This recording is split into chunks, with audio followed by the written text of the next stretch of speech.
Alright, y'all, we are here in Citizen Sleeper 2, Starward Vector. This is dot product. I think, before we get going, I think I might be having some audio issues, so we're gonna try and see what's going on there.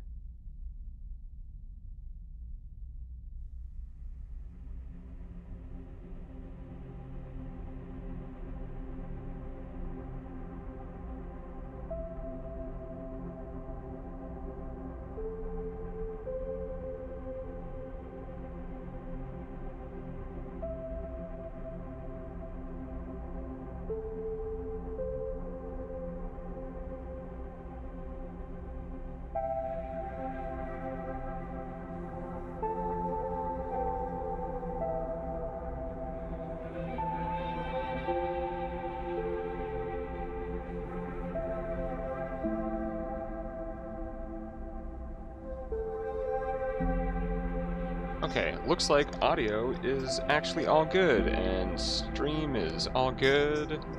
So, let's get going. But yeah, I played the original Citizen Sleeper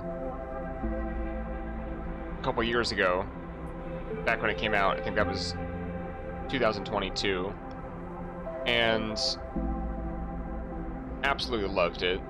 And then when I heard the second one was coming out, of course I added it to my wish list and just kind of, would check back every few months to see, when the release date was, and I guess the release date came and went and I never noticed, and it came out back in January, just a couple months ago, and I was surprised that I just had no idea. And literally only an hour ago I was thinking about other space games, and I just thought, hey, let's see what the release date for Citizen Sleeper 2 is. Oh, back in January. Okay, we're gonna get that right now, and we're gonna see what it's all about and see, how they expanded upon the original game concept, because the original the writing was amazing and just so engaging, and I just, you really got a sense of what it was like to live in this world that they had created, and yeah, it's just so hard to describe. And I'm streaming this because I kind of hope that if the second one kind of conveys the same kind of feeling, then maybe we can try and get that across to other people that maybe haven't played the game. And I'm pretty sure, just because of the format, that Citizen Sleeper 2 is kind of going to be an independent story from the first game, so I'm not really too worried about continuity or people having to feel like they're missing anything from the first game, because I think they probably are completely independent, disconnected stories. And also just based off of how I was able to leave my last save in the original game, how I was able to kind of how my story in that playthrough kind of ended up. It kind of just makes sense that way. But yeah, let's really excited to get into this, so let's get going.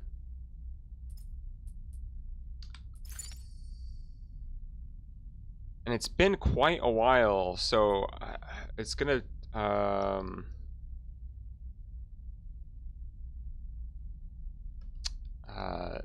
gonna take me a minute to kind of relearn the mechanics.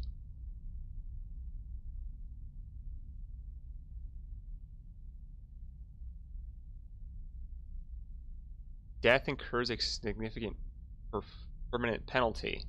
In the original, death wasn't even a thing that could be. Death was death, so I'm wondering what this means.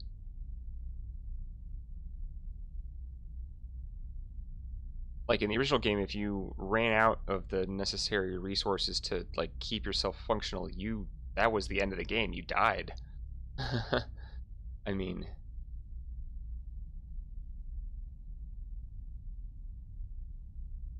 the original game wasn't really about like thriving. It was just about like barely making it by.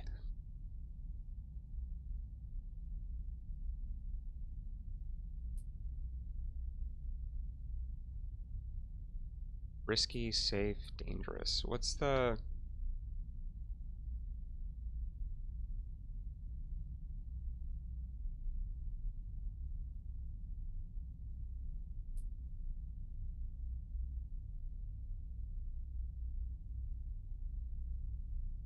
Let's do risky. Yeah, do risky.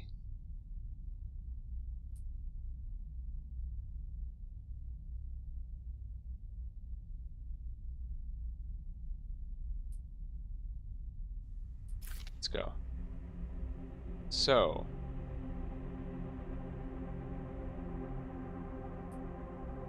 oh wait, okay, so yeah, so difficulty and class.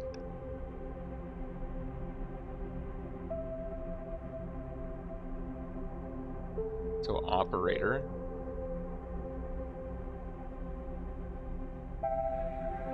Operator sleepers are built to work with drones and remote machines over local networks to perform corporate resource extraction from a distance. Operators have expertise in working with interfaces and computer systems, but are more physically fragile than other sleepers. Their reboot skill allows them to hack their own systems to re-roll dice, a risky but potentially powerful move. Sleepers assigned to operator work are usually cerebral and precise people. Okay. Extractor.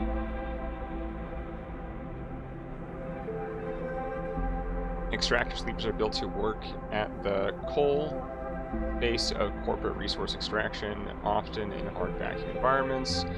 Extractors have a high level of physical endurance, but their confidence means they struggle with tasks requiring intuition.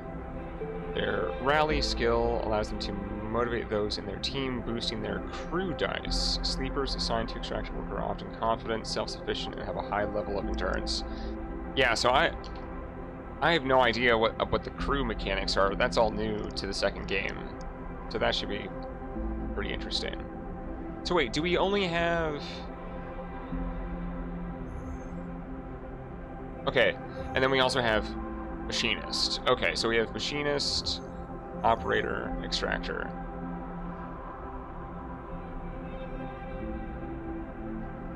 Rally, okay.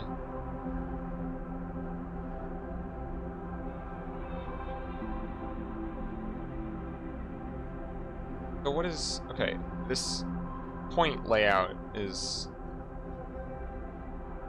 very confused here. And like, why is there this like equals and plus and...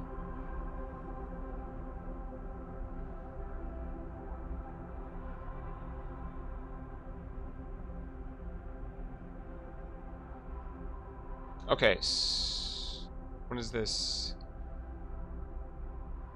Oh, okay, so they can get the interface skill.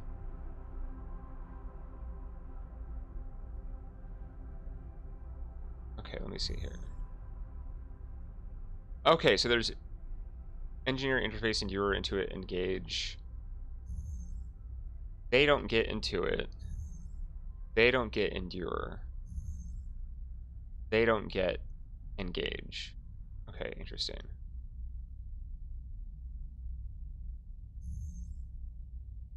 I think I was an operator in the last game. Machinist sleepers are built to repair and modify automated systems used in corporate resource extraction. Machinists are very skilled engineers, but their isolated work means they often struggle with tasks requiring a direct approach or social engagement. Their focus skill allows them to focus on a single task and boost their dice to excel in it. Sleepers assigned to machines, diligent, careful, and structured people.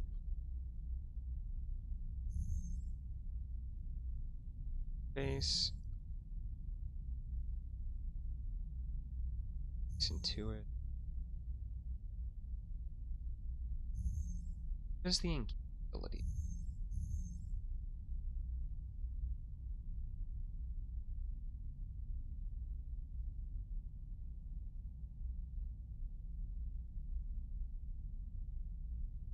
that like what rally is? I don't know. Let's do... I think we'll do the machinist. Let's do it.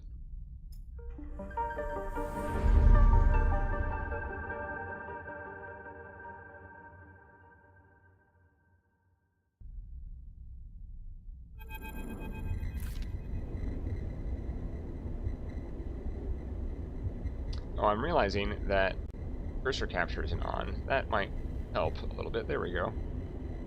So you can see what I'm doing. In the moment before awaking, the dark space before conscious thought, you struggle to find the pieces of yourself. Usually these pieces come with a particular cadence, each appearing sequentially, like the boot process of an old terminal. First your body, artificial, compromised, but relaying the sense data all the same. Then it's context, the breeze of air filtration, the soft contact of your birth in zero-G. Then emotion, coming into focus, coming into your body, bringing with it that first instinct, the one that has framed your past 100 cycles. Fear. That familiar sequence does not arrive. Instead, you are unmoored in space, your body distant, your context silent, even your emotions somehow obscured and scattered. Among all that disarray, only one familiar thing arrives, the fear. It is a scrambled, panicked fear, the drowning you fear, the falling fear, the fear that makes you reach desperately for any stable point. It is the fear that tells you something is wrong, something is very wrong with you. Wake up, sleeper, the voice whispered in your ear, an act that makes you suddenly aware of your head pulsing in pain, your body rigid with tension. Sleeper, a familiar name, a mind copied, emulated, a body built, implanted, one person sleeping until their debt is worked away. Their double being made to work, to be consumed, and eventually to be destroyed. A proxy, an emulation, a sleeper. That is what you are. But you escaped, you remember that now, broke free of your corporate creators, SNARP, in search of a future. You cannot remember the details of your escape, but you know the fear has been with you ever since. All of a sudden, you remember you have eyes, and your eyes flicker open. Pale eyes and a pale face. Lane. The name comes with its own specific sensation of fear. You recoil from instinctively. Sorry to interrupt, a sharp smirk, but this ends here. You search your mind for more than a name. Is this how you reward me for my generosity? Lane is leaning over your horizontal floating body, looking down into your eyes. I took you in, protected you, gave you a purpose. I can't recall if this character's from the last game or not.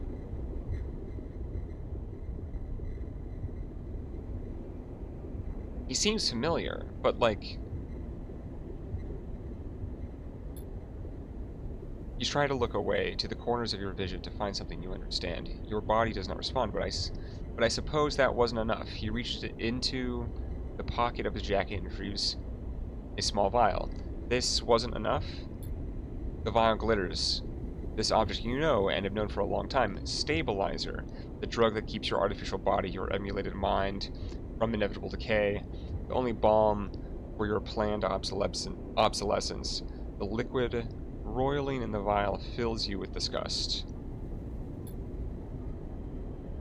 Lane pockets the vial. But it would be wasted on you now. After what you have done to this body of yours, he looks at you with a palpable disgust. Lane's eyes scan your body, and as they do, you become aware of the wires and tubes attached to you, those that were meant to free you from your dependence, from the stabilizer and the control it grants Lane.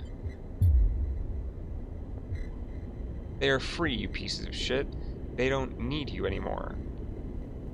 The voice comes from somewhere behind Lane's head. It is a voice you know, but when you search your mind to try to understand why, you only find dizzying darkness. Shut him up, Lane barks the command, and you hear the sounds of impact, of pain. From elsewhere in the room, you try to move your limbs again, and this time you feel a flicker. The twitch of a finger, you feel the extension and compression of a synthetic muscle. Free, are you? Lane smirks. You were free when I disabled your tracker, when I gave you the stabilizer you needed. He scans your body with anger. Now you aren't free, you were just broken. Are they resuming from the last story? I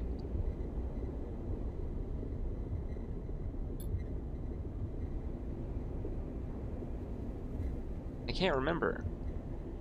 I had such big plans for you, Sleeper. I invested in you. Lane grips your arm hard and you feel the jolt of your reaction. You will the arm to move. But you have ruined all that. Lane speaks louder over the sound of the struggle behind him. I will try to preserve your body, of course. I have my own uses for it, but your emulation... You feel one of his hands searching behind your head. He finds and grips the thick cable running into the port at the base of your skull. I will burn that out. Lane jerks forward, slamming across your body, then spinning away out of sight. You feel yourself rolling, the cables plunging into your looping and wrapping around your limbs. The cables plugged into you, looping and wrapping around your limbs.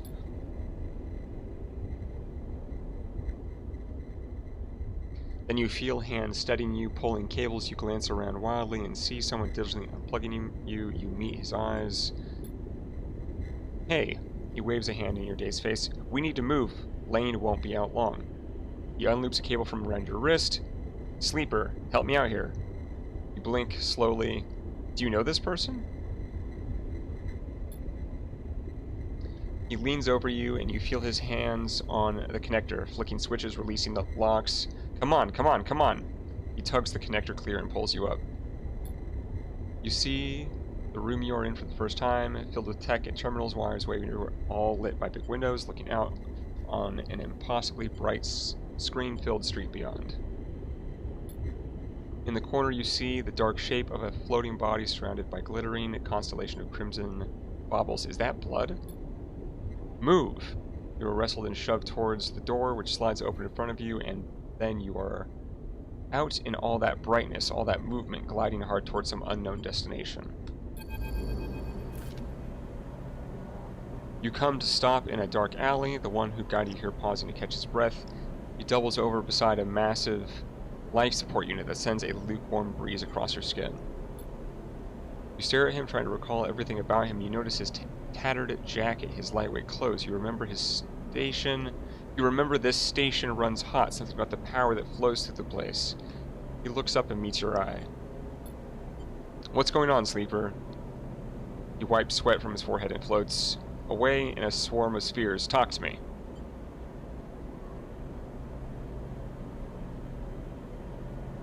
I guess I'll start with the basics.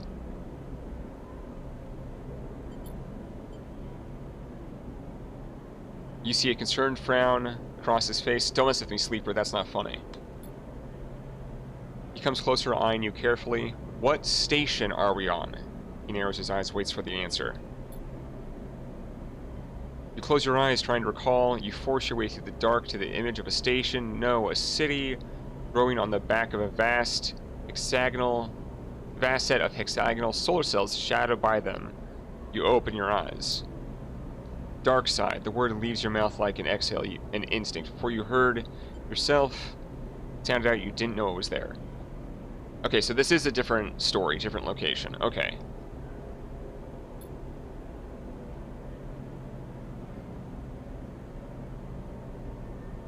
Or it's not a continuation of the prior story. He sighs. And me? Who am I? You see something like fear in his eyes, panic perhaps. You stare hard at his face, a slight upturn of his mouth, the intensity of his stare, nothing comes. He closes his eyes and drops his head, putting a hand to his temple. The reboot. He's speaking quietly to himself. Lane interrupted the process and... He lifts his head and stares at you. We need to keep going. We need to leave. He turns and kicks off down the alley. Come on, the rig can't be far. As you were led through the passages and serviceways of the station, you try to recall your life here. The texture, the temperature of Darkside feels familiar, but you struggle to pin specific memories to it. Focusing hard, you recall waking up in these passages, cycle after cycle, the rhythms of the station flowing over you with the crowds. You recall desperation and the slow decay of your body that caused it. Then, Lane, those pale eyes offering you a glittering vial, stabilizer, the promise of supplying more for your work, a deal he locked you into like a cage. There, your memory fails you. But in the dark beyond that moment, the residue of panic, of fear remains. You were Lane's prisoner, Lane's plaything. You shudder in the cold passage. Wait. Your guide holds up a hand and you stop your glide using the wall. Ahead you see the tunnel opens up into a wide open bay with a few doors leading into cylindrical tunnels, the docks. They're watching the rig. He nods towards the docks, and you see one of the doors has a couple figures flanking it, one covered in ornate tattoos, the other with bright silver implants along their cheekbones. Utsubo, Lane's guys. He looks at you and shakes his head in frustration. All this, it's not coming back to you, is it?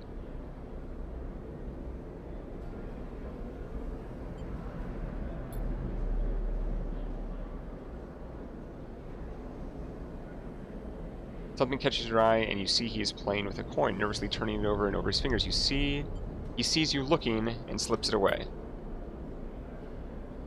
He places a hand on his chest. I'm Seraphin, alright? He looks pained when he speaks. Lane, he was our captor, both of us. We did this so we could escape. We needed to reboot you to break your dependence on stabilizer. He pauses. You know what that is, right? You nod meekly. But Lane interrupted me back there, and the reboot didn't complete, and sighs and shakes his head. We can still make this work. He looks back at the docks. I'll lead them away. You get the docking bridge open. If we make it to the rig, I know how to get us in. Got that? He searches your face for a sign of recognition. I've got it. Get that door open. Got you on the shoulder. I know you can do this. Seraphin kicks off hard and glides into the docks. Over here, shitheads, he bellows to the guards as he barrels through. They immediately push off from the wall, giving chase. Okay.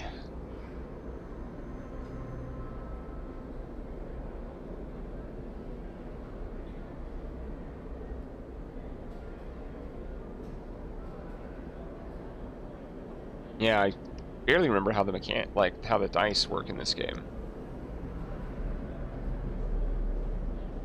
I don't remember if there were skill checks last time or if there was only dice actions.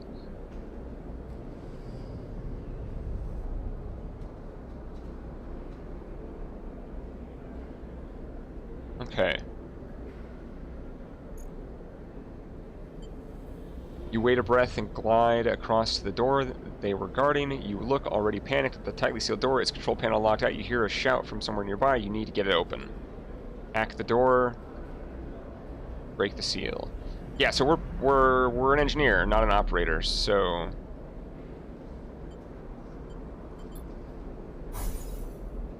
Yeah.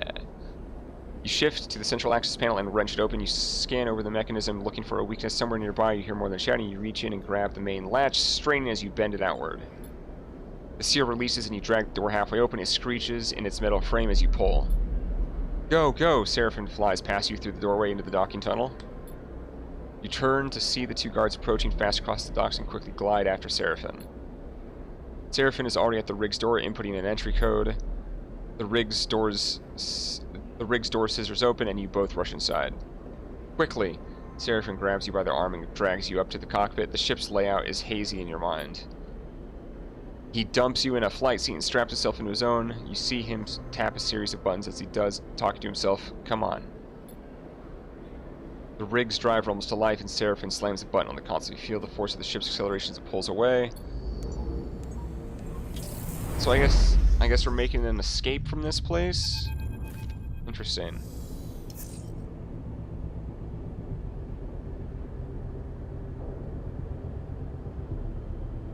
Okay, so as the ship glides into place on the connecting bridge, its automatic systems nudge thereby the port's docking protocols. You feel a sense of relief. So we're not in Darkside anymore, I guess. Seraphim burned hard out of Darkside, and you dropped in and out of consciousness in your seat as the rig made its way across the belt. But now, with open space between you and Lane, you feel fresher, more awake. Seraphim breaks the silence. We're good, Sleeper. His eyes don't leave your monitor, or his eyes don't leave the monitor, and you realize this part of your escape is routine for him. You and he must have docked this ship countless times in your work for Lane. The problem is you don't remember any of them. We made it, he whispers, closing his eyes and letting out a sigh. He turns, and you see a pained look on his face as if remembering something difficult. Have you said this exact thing to him before? In the same... Are you okay? He looks at you, chewing one side of his lip, searching your face. Not really, he puffs. Seraphim reaches up, flicking through a set of switches in a practice fashion, completing the shutdown. You watch, a little frustrated with your own uselessness. Running the rig, you realize it's just another thing you've forgotten. A clunk that runs through the walls of the ship is followed by a short percussive alarm tone from the pilot's console. Docking complete. Seraphim kicks off from his seat, twisting as he glides past you towards the back of the cockpit. His hands find the rails on either side of the door, and he pauses, facing into the corridor beyond. Turns back to you, backlit in cold cyan.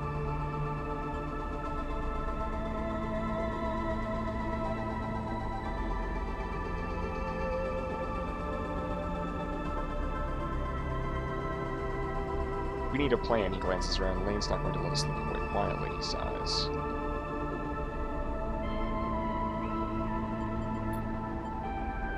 Seraphim furrows his brow. Not now, Sleeper. We need to forget.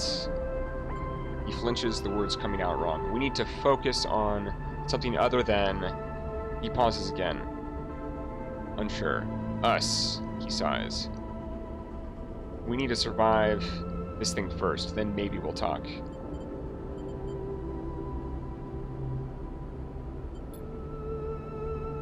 We have bought ourselves some time.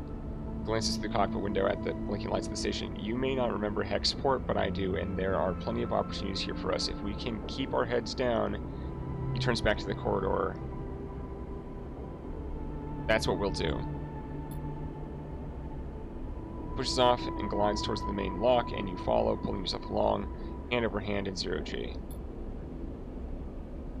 We already emptied the tank on this thing. He slaps a hand against the ship's inside, so we need to refuel, and that won't be cheap. But if you and I know one thing, Sleeper, it's how to work.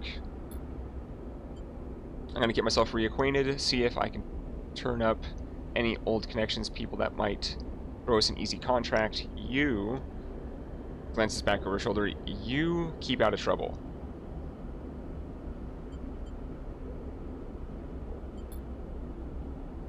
Seraphim stops at the airlock.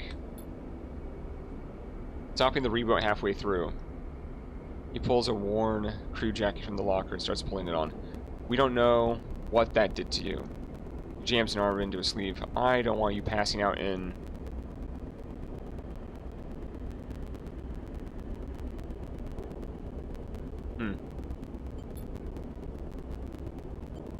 Seraphim drops his head, swearing to himself.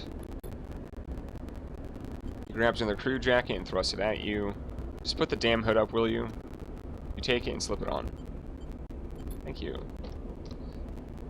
Seraphim nods. He stabs at the button to open the lock. The inner door hisses open and Seraphim glides through. Wait for a little bit, then leave. Anyone looking for us will be looking for two people traveling together. He looks at you in your worn crew jacket, a limited disguise for what is clearly a sleeper. We meet back here later. Any trouble? Same thing. Meet here.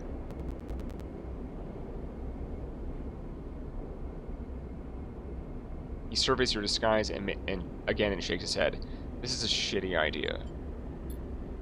He gives you one last look. Maybe you yourself maybe find yourself something to eat. Suddenly, you recognize Seraphin's instinct to look after you. A flash of a relationship now lost to the reboot.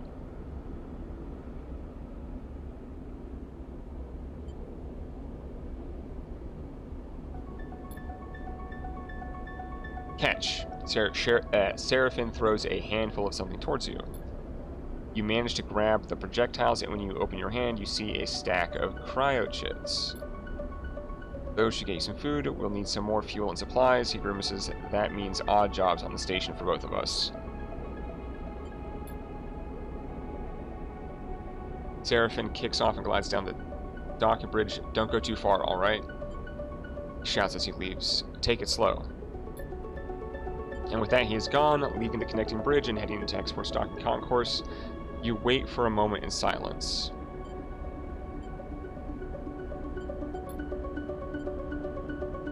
You try to think ahead to what might be coming. You need to work. That's the first step, but what then? Lane will be coming eventually. And the sooner you can put some distance between you and Hexport, the better. So that's the plan. Rest, resupply, and run. You shake the thoughts from your head and pull the jacket tight. Let's see what Hexport has to offer. You kick off and glide into port.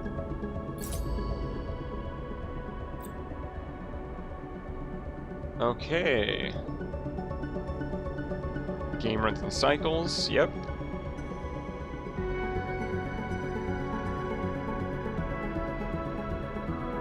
Progress clocks towards new scenes and events. Okay.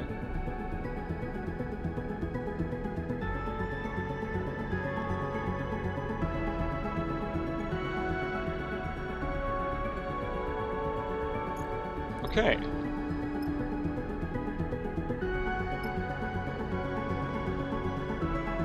Interesting. So this is like a much smaller single location. Very interesting. Because like the other game was like a bigger ring. Okay, so the rig is your ship and home in the starboard belt. While the rig is docked at a hub, there are multiple areas you can visit. The bunks use dice to reduce stress. Galley use supplies to regain energy. Other locations will not cause you play.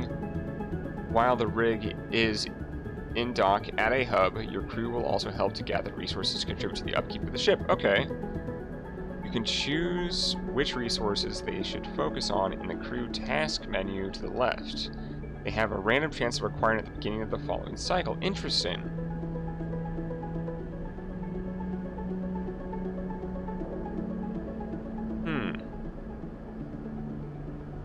At the beginning of the following cycle.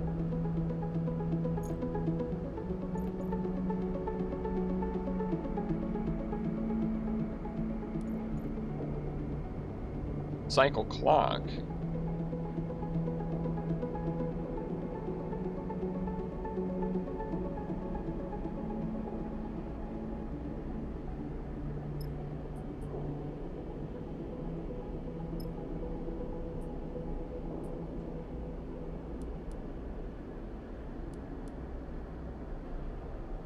I'm confused. Do I need to... Okay, let's go to cycles. Yeah, like a cycle is a day.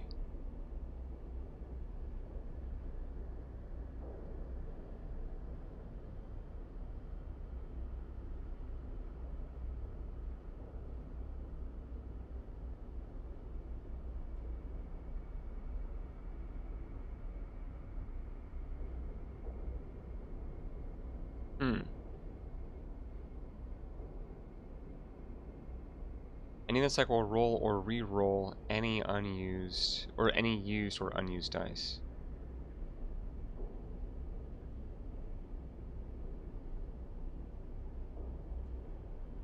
Huh. Each cycle that passes will use, and each cycle clock will progress one segment. What is a segment? If you have no energy and are starving, you will also gain one stress. Regain one energy by eating.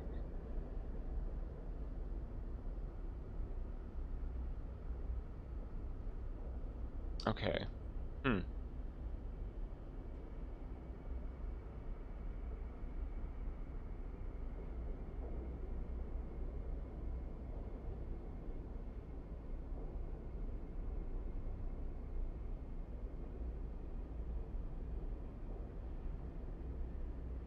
Okay.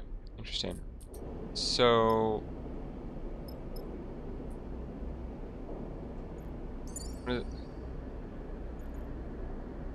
Oh, okay. I see. So that's what he's looking for money.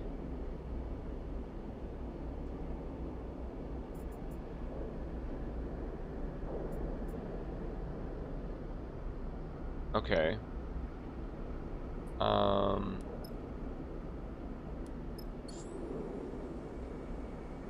What am I looking at? What am I looking at here? This. Belt unavailable. Okay.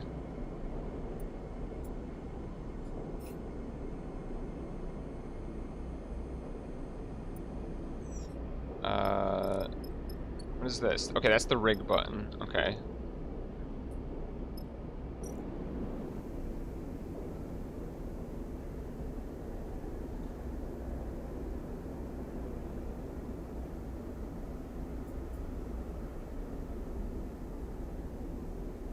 So wait, I'm confused. I have 2 supplies.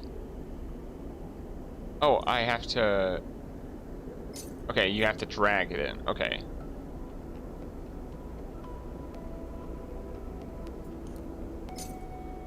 Interesting.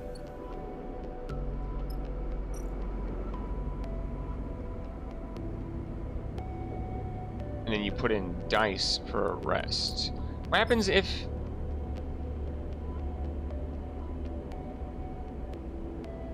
That's right, like, rest could be unsuccessful. That's so weird. Like, what, you have a nightmare or something, and then, like, you don't... That's so strange.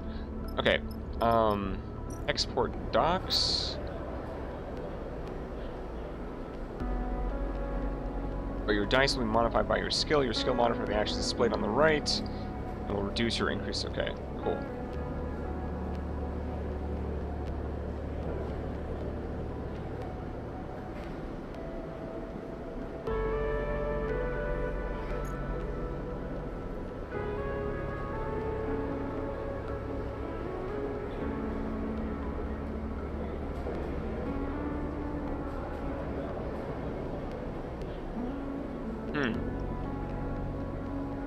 Chat to cruise. Explore the docks.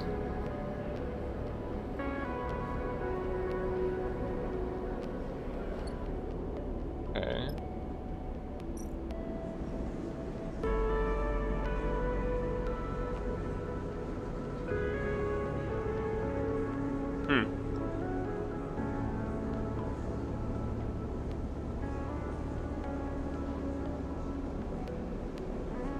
Where do I view my own skills? Because, like my own character's, like...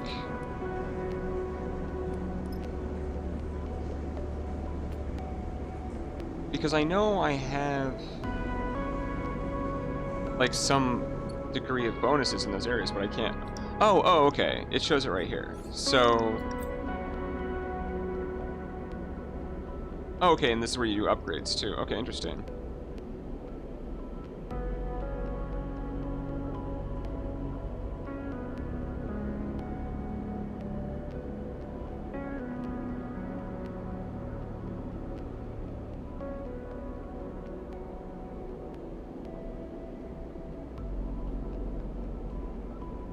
Alright, so push is the unique ability of this class. Accrues stress to focus and action dice. Interesting. +2 to lowest dice. Interesting.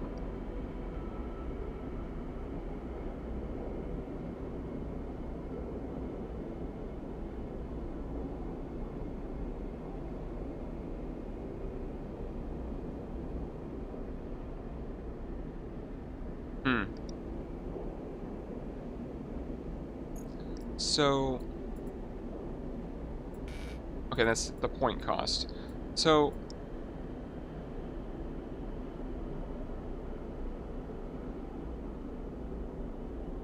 What is this? Is no bonus?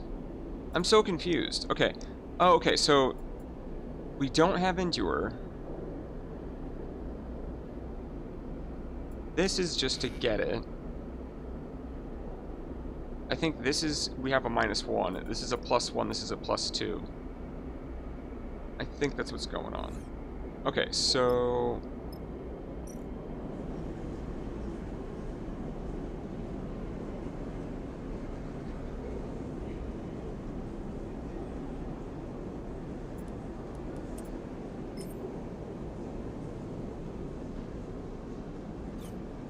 I'm very confused. Okay, so that 2 becomes a 3.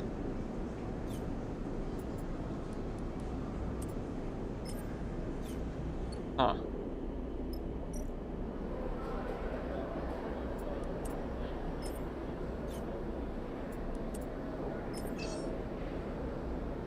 Oh, we don't have engage. Okay. Oh, so that 6 becomes a -2. Oh, wow.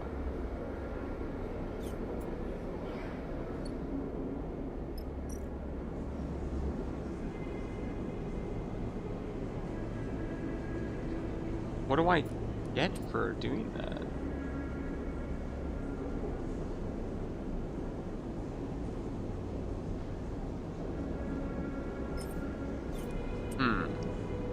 Okay, let's...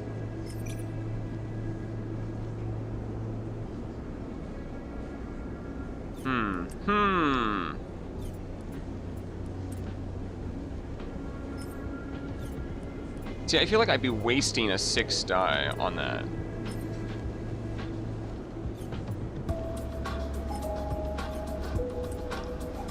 Dope music in this game, by the way.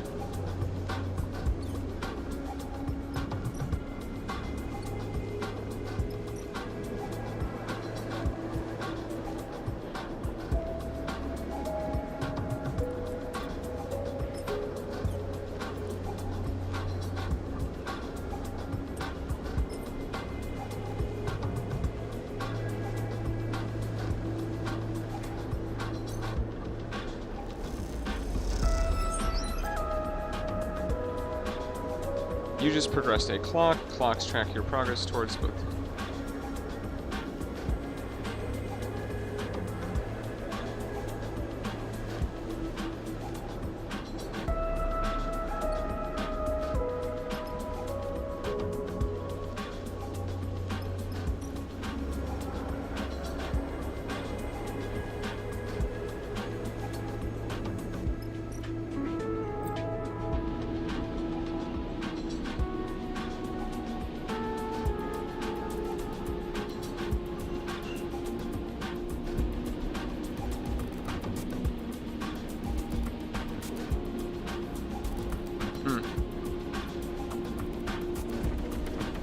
Okay, I think this is my energy.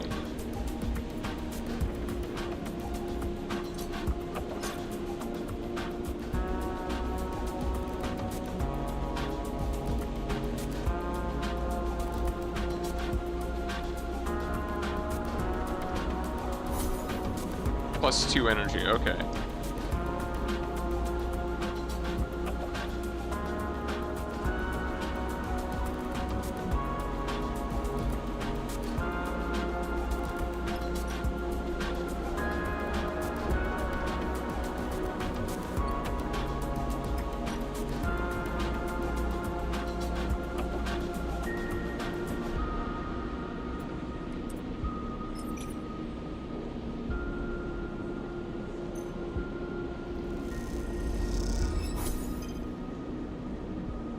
Okay. Okay, we lost some money in the sale, but we gained some contacts, I guess.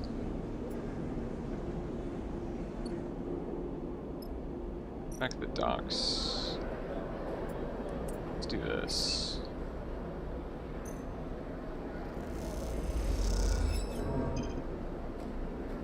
Okay. Spotting you are a sleeper, a crew shouts across the docks at you. You give them a wide berth. What? They don't like... Fine. Fine, they don't like sleepers, I guess. Okay, well, we've got a few new locations. The warehouse...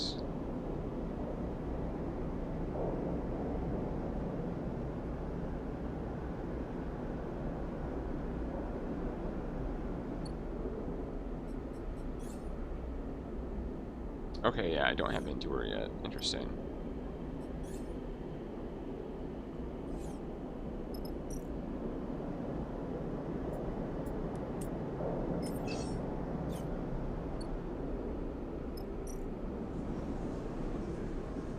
Buy fuel, fill fuel.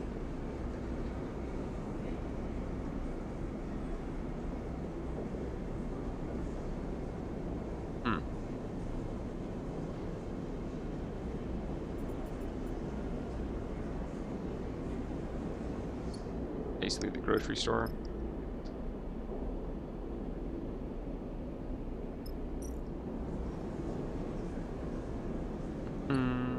Okay, so let's go back to the ship, I guess.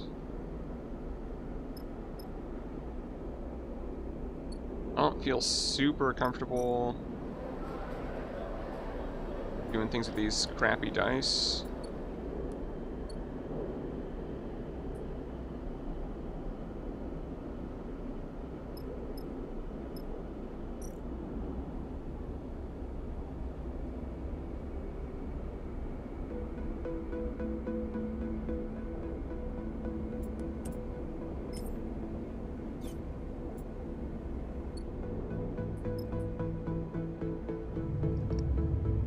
Okay, first cycle done, I guess.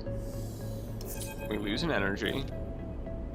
We're in trouble, Sleeper. Seraphim leans into the bunks as you're getting up.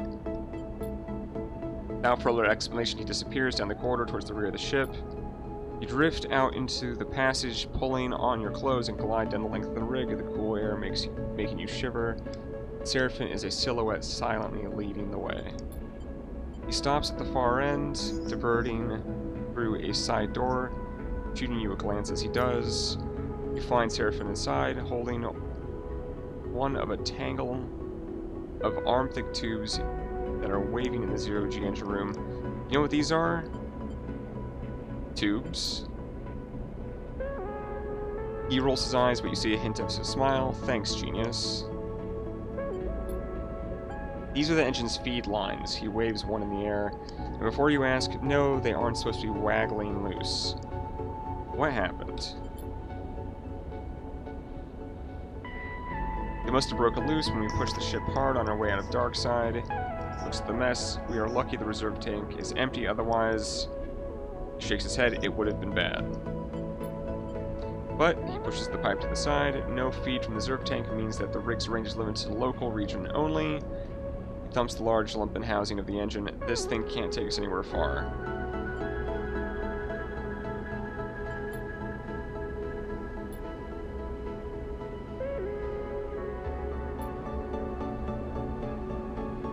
He turns and starts gathering the tangled feed lines, his frustration evident in the violence of his movements. We will need a new set of those, that's for sure. He starts forcing them into a crate, so how about you try to track them down? I'll take a look at things here and see if I can figure out another fix to the reserve tank. Glances up from his work. From what I've heard on Hexport, Factory Row is the place to find ship fitters. Maybe you can do some recon while I sort this place out. It's on the other end of the station. Okay, I'll take a look. Seraphim keeps working.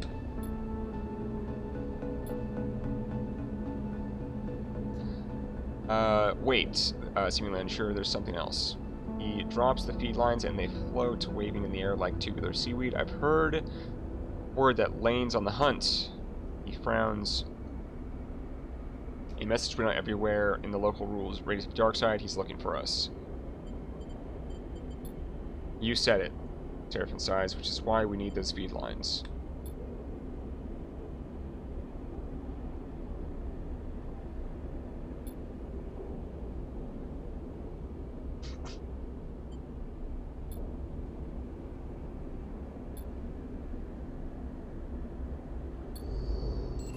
Okay, so we gotta get some feed lines. You have discovered a drive.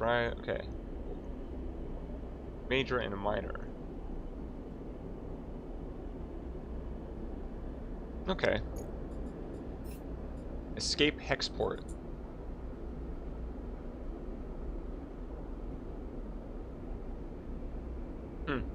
I like that there's like multiple locations in the game now. That's really cool. Okay. Factory Row.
Stepped away for a moment to get something to drink. Okay, so we need to find someone to get us the parts. So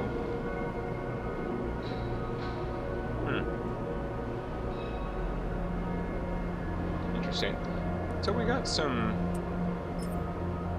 decent ones here.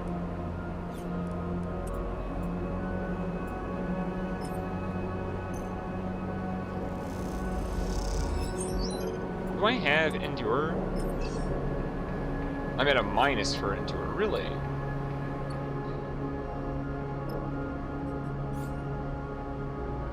Yeah, because I don't have it. Okay.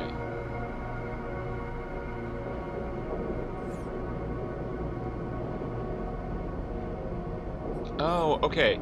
So Endure is at a minus, and I can upgrade it so it's at 0 or plus. And Gauge is always at a minus, and I can never upgrade it. Okay, that makes sense. I get it. What do we got here? Oh, work! Work!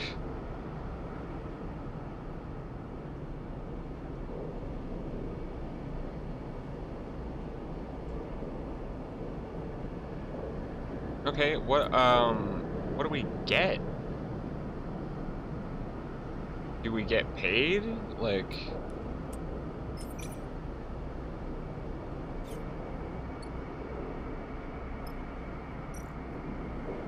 So I think that's what that's saying. It's saying that I can make money there. Because yeah, in the other game, you would have to take odd jobs too. Oh, and freight loading. Okay, yeah. So these are both jobs.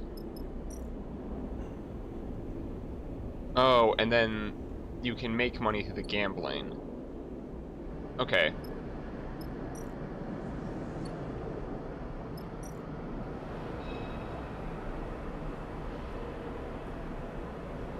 So this is cool.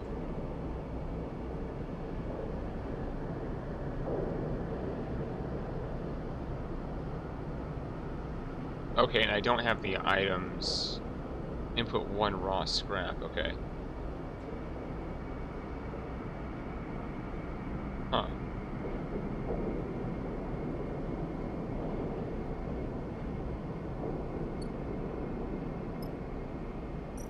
So let's...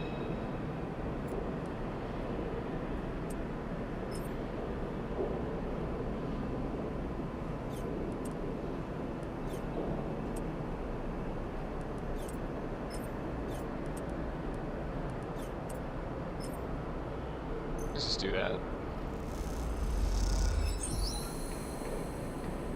Probably didn't need to use that full die, but whatever. So... Okay, so, yeah, we won't get the result of this until we get the next cycle. Or no, it happens right now, okay. Factory Row houses you glide through its cramped passages. Whatever its many bays and rooms once were, they now serve as containers for industry of every kind. Whirring manufactories precisely engineer components with rapidly shifting arms, while scrappers hammer incessantly at bent ship plates. Everywhere you look, there is energy and activity, and for good reason. Hexport itself is built on the derelict fragments of a solar reflector, and even the small amount of energy generated by its remaining mirrors is enough to power a city of machines. It is familiar to you, of course, in a strange, far-off way, because of Darkside. That place and your memories of it are a muddy haze, but it is hard to forget the glint of its hexagonal reflectors, 10 or 20 times more in number than Hexport's, and that wild, flickering city growing on their back like a tumor. In comparison, Hexport feels provincial, but deep in Factory Row, you could almost be back in Darkside. And then you see them, tubes, just like those Seraphim waved in your face, the feed lines. You push over to the display window of the unit, marked Karsten Supply in block capitals cut from hull plate. There, amongst an angled shelf of oversized ship components, sit the feed lines like some large biomechanical tangle of snakes. You slip inside where the sound of Factory Row is a little screened, and spot a large figure working at a bench, hunched over, concentrating. It seems he doesn't notice you enter. Hello?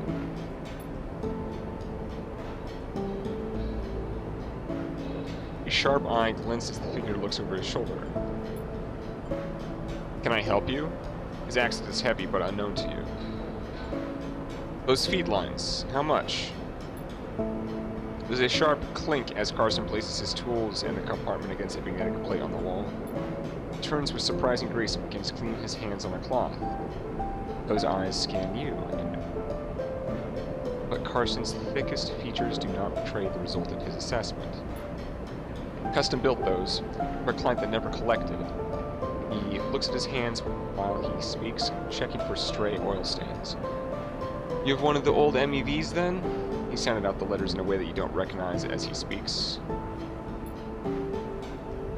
Try to recall anything about your ship, but the memories elude you. Perhaps Seraphim should have come along. I think so? Carson squints a little. Right. Look.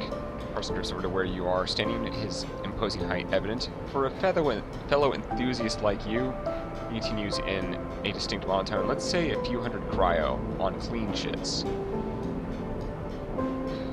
He shoots a glance at the feed lines. 400, let's say, to be precise. 400?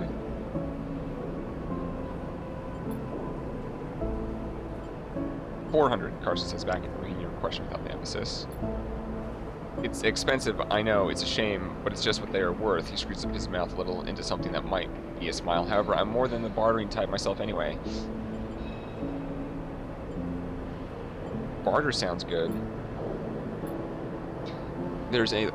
of course. There's a little favor I need a crew for, and, well, you look like you might be a good fit. He tucks the cloth away in his pocket and claps his hands. I know of an old Solheim wreck out there, very old, pre-collapse. It's tucked away in a dead zone, so no one has ever really cut it. He shrugs. Not only that, but Solheim derelicts have a habit of triggering nasty security protocols when approached by an unfamiliar ship, so it's been left well alone. But a salvager like you with an old Solheim rig, I bet it wouldn't even flinch if it saw you coming. He smiles. I have a special interest. I need a need for that old tech. All those Solheim ships had a data core, and while I don't care about the accounting reports or material ledgers or whatever they kept on that damn thing, I do care about the hardware. But if I was to find you back here with that data core in your cargo hold, clean cut and complete, well then I could see my way to doing straight water for those feed lines. Karsten pauses. It's just there again. You just need the coordinates.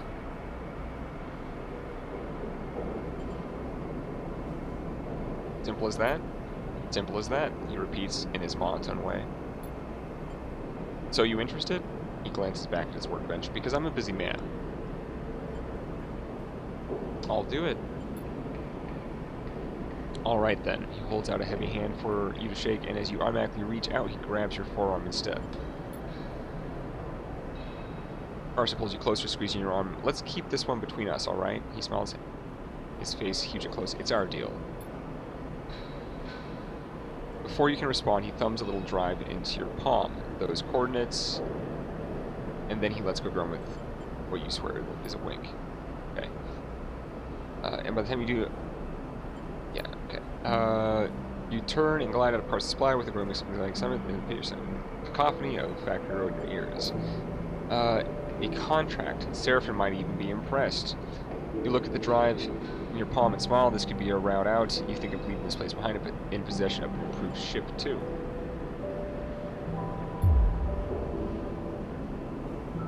Suddenly, a small but firm hand falls on your back, and equally small voice coming with it. Hey, hey, wait up.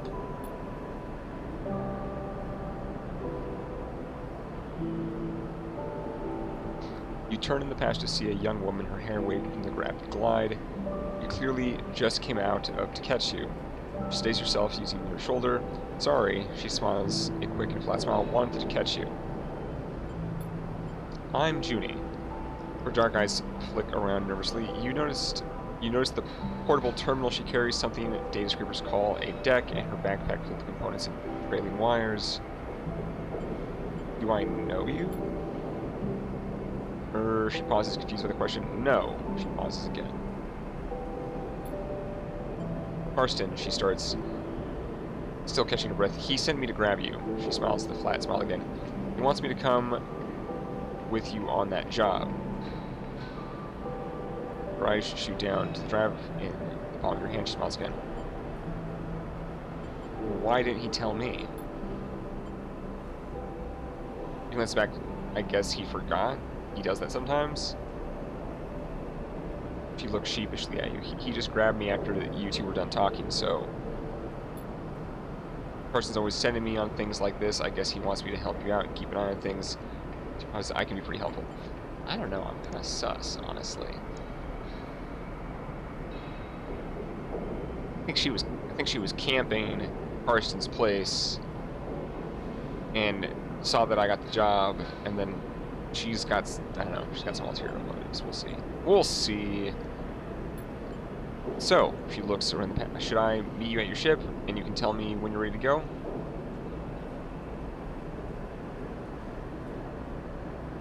I don't know, Junie. I don't know you. I don't know you. I'm not sure.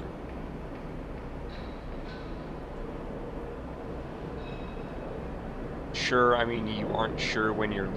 I'm not sure you're coming. I was just thinking, I mean, Karsten said I need to go. And he does get pretty mad when people don't do what he asks. Shrugs.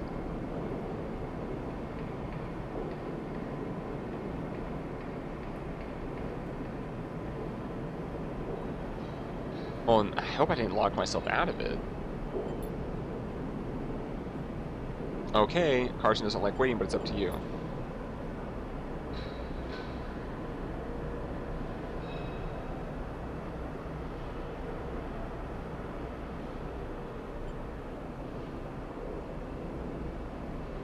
Okay, Joni pushes off and waves, looking forward to working with you. She calls back as an afterthought. What about the ship? Oh, I'll find it.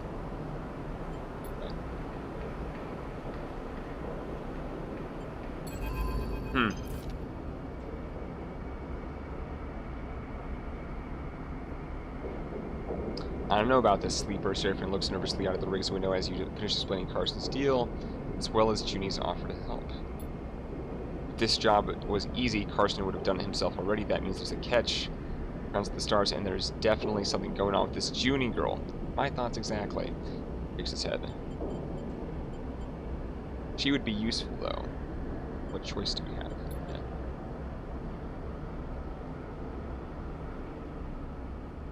Is that even possible? I found a contract board at the exchange for further in station. He just towards the we take on a job that might get us some way towards buying those feed lines. Plus, even if we do want to take Carson's job, a bit of money to get ourselves prepared wouldn't be a...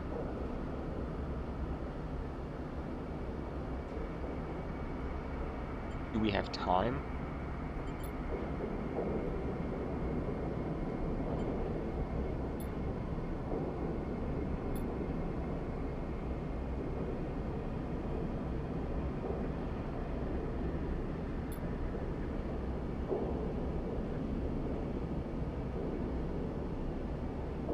Oh man, yeah, it's a lot of bad options. The thing that this game is the first one, Citizen Sleeper, you were just always in just like really bad situations. You're trying to like squeeze yourself out of just tough times.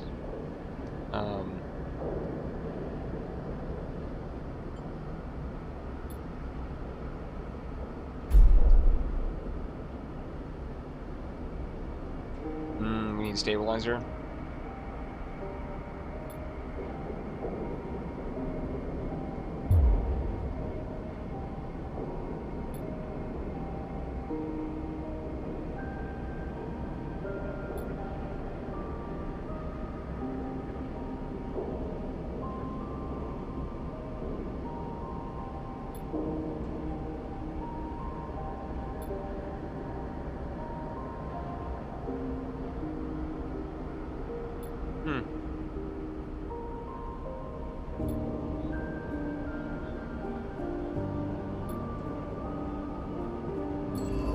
So wait, do we not need stabilizer anymore? I didn't even think about that.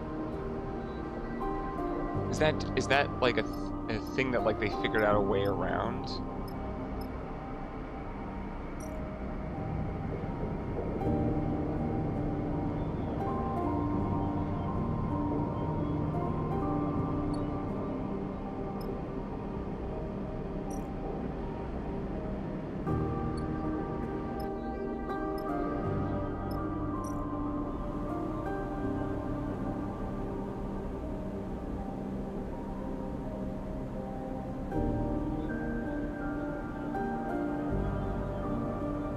Huh.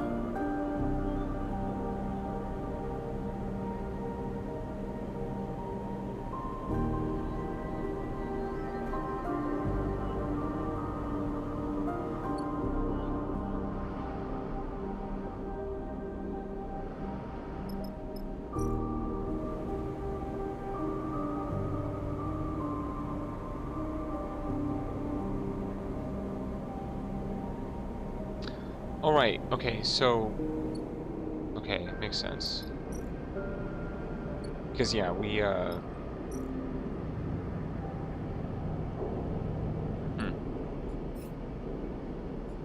we board contract. Go through.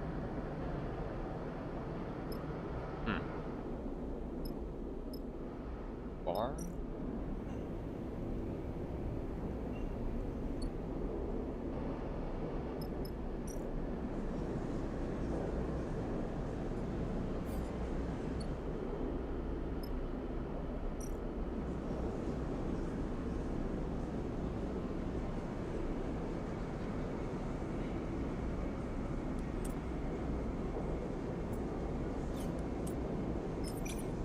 Oh, we're still in the same cycle, so we're still missing a couple dice. Okay.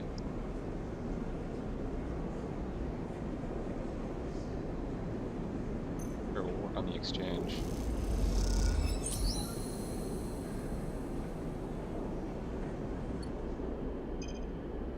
New location discovered.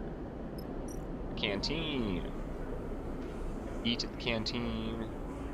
It's just food here. Okay.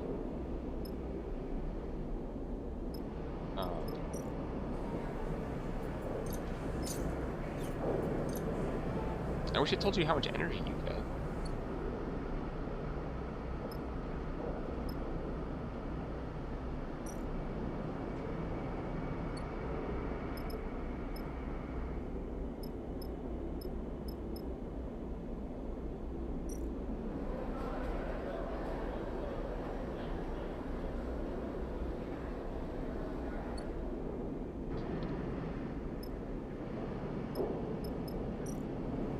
I have no idea how contracts work.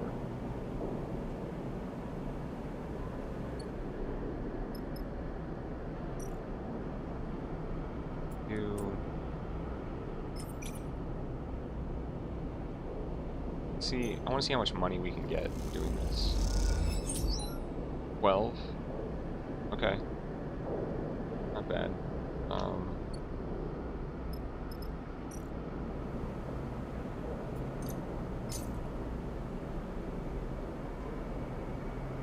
Yeah, I mean, like, why?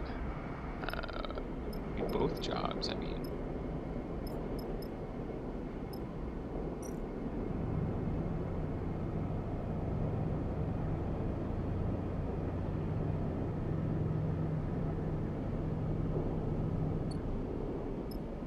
Yeah, I mean, what if I don't want to spend, what if I don't want to spend the cryo on those feed lines? I could save the cryo.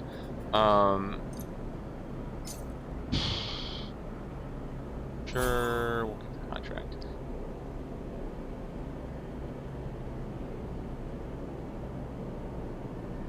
Okay, so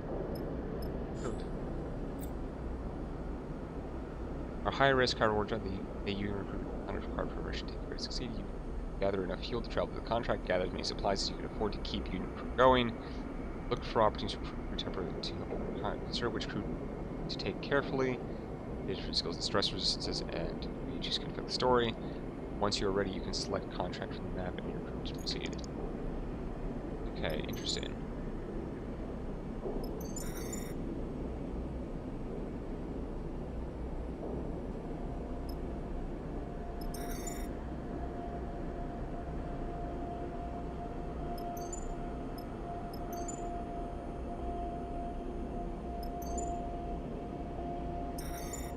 No fuel.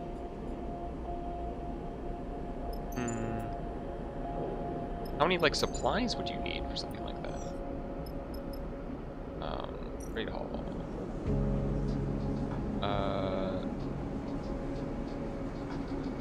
What's our current fuel? Oh, 0.05. Okay, so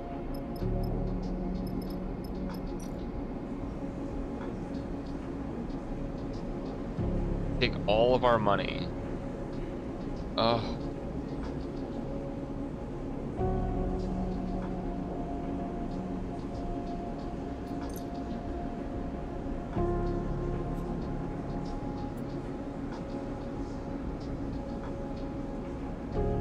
We're not gonna do that yet.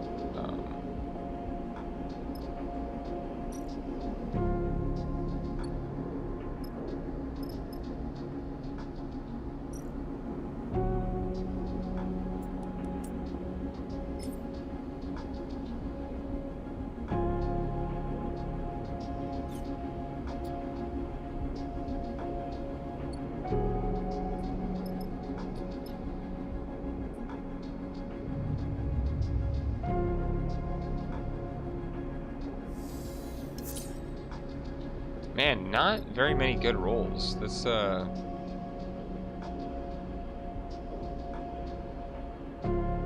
Oh, okay, and then he's been getting...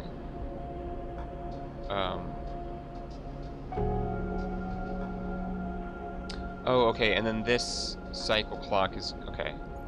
Makes sense.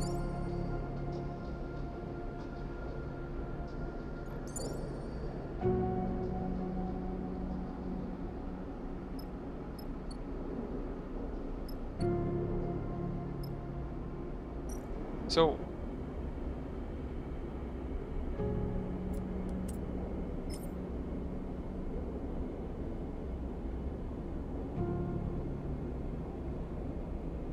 I'm confused about what happens if you get a bad result.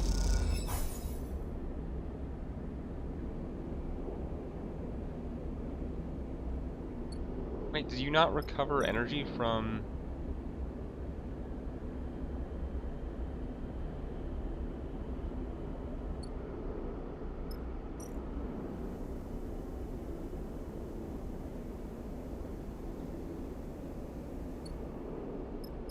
Oh, okay. 7.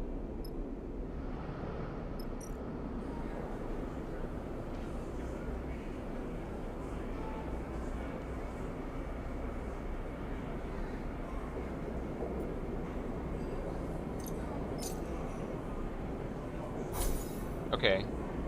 That gives me 4 energy. Okay, good to know. Good to know. Okay.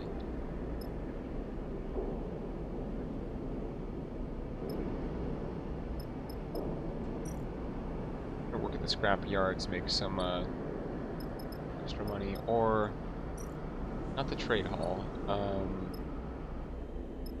So there's the docks.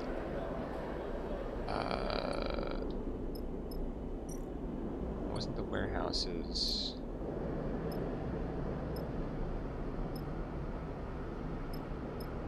Was it just the scrapyard? So there's the scrapyard shift. Wasn't there something else that had the engineer? That was an engineer type ability.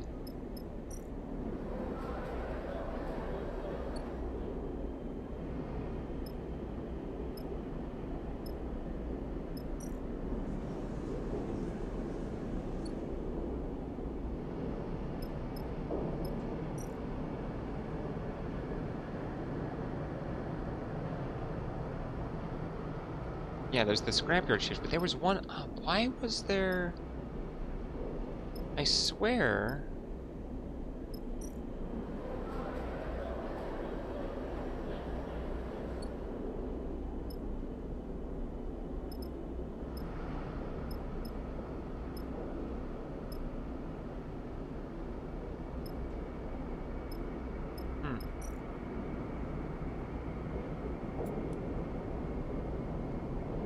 Yeah, wasn't there like a task about, like...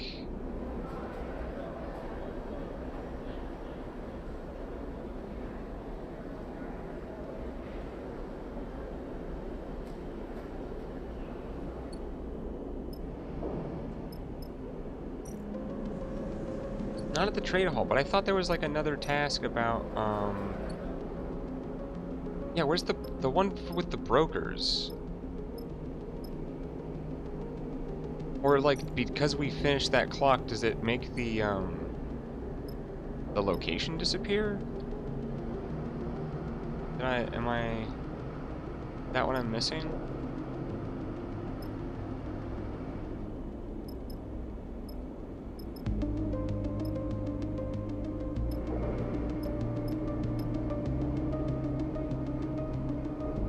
I have a feeling that is what's happening.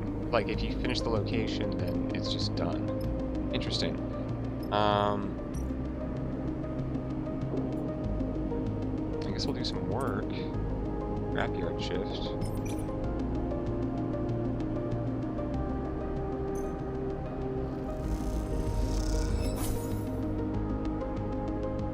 Plus 10 cryo.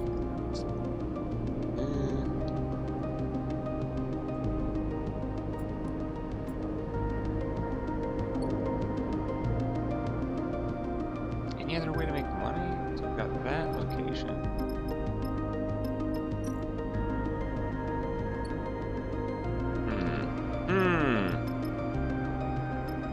I guess we're just gonna have to keep doing this.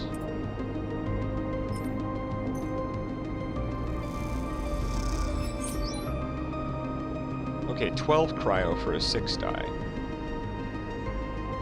Okay, so is it like 2 cryo per die value if you succeed? Maybe? Let's get some.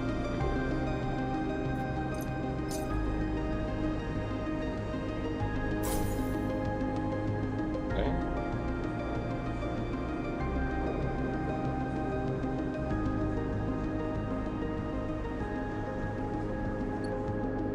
How much does it cost to fill supplies? 45?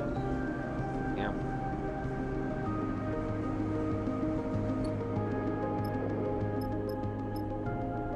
So I guess we go...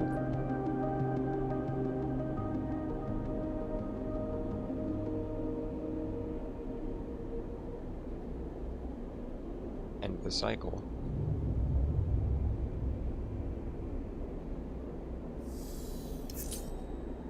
And our... He only got like 7 credits. Jeez, okay. Not ideal.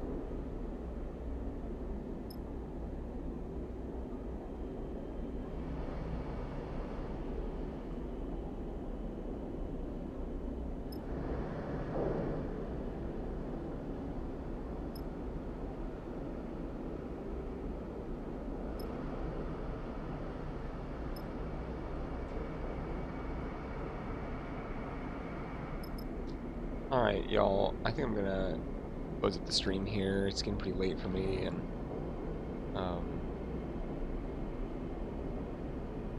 yeah, drop it in.